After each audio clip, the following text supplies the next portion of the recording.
যোগ্যদের চাকরি থাকবে, যাদের কাছে কিছুই নেই।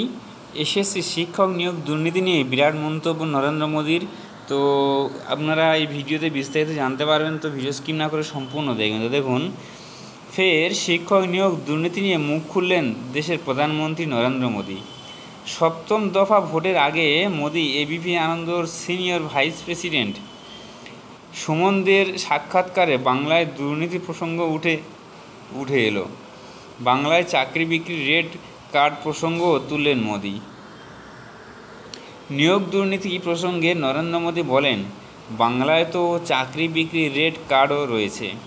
শিক্ষক হতে গেলে কত টাকা দিতে হবে, এমনকি কোন স্তরে কত দিতে হবে তাও বলা হয়েছে। পুরো সায়েন্টিফিক। যারা ঠিক নথি দিয়েছেন তাদের চাকরি থাকবে, যাদের কাছে কিছুই নেই কিভাবে চাকরি পেতে পারে তারা?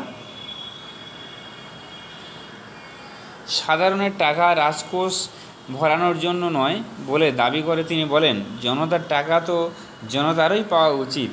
ন্যায় সংহিতায় এই সংস্থান রয়েছে। সাধারণের টাকা তো রাজকোষ ভরানোর জন্য নয়।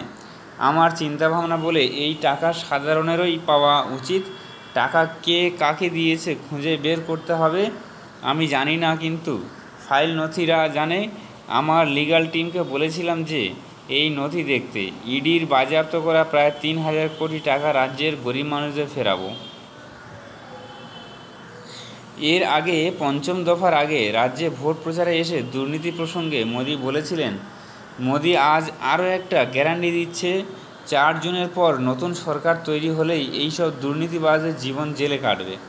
৪ জুনের পরে দুর্নীতিবাজদের উপর অ্যাকশন আরও তীব্র হবে। বাংলার মানুষ এটা বিশ্বাস করতে পারে, এই যে ৩,০০০ কোটি টাকা ইডি অ্যাটাচ করেছে, ওই ৩,০০০ কোটি টাকা বাংলার গরিবের টাকা, আর সেই টাকা তাদের ফেরাতে আমি কোনো না কোনো রাস্তা খুঁজবই।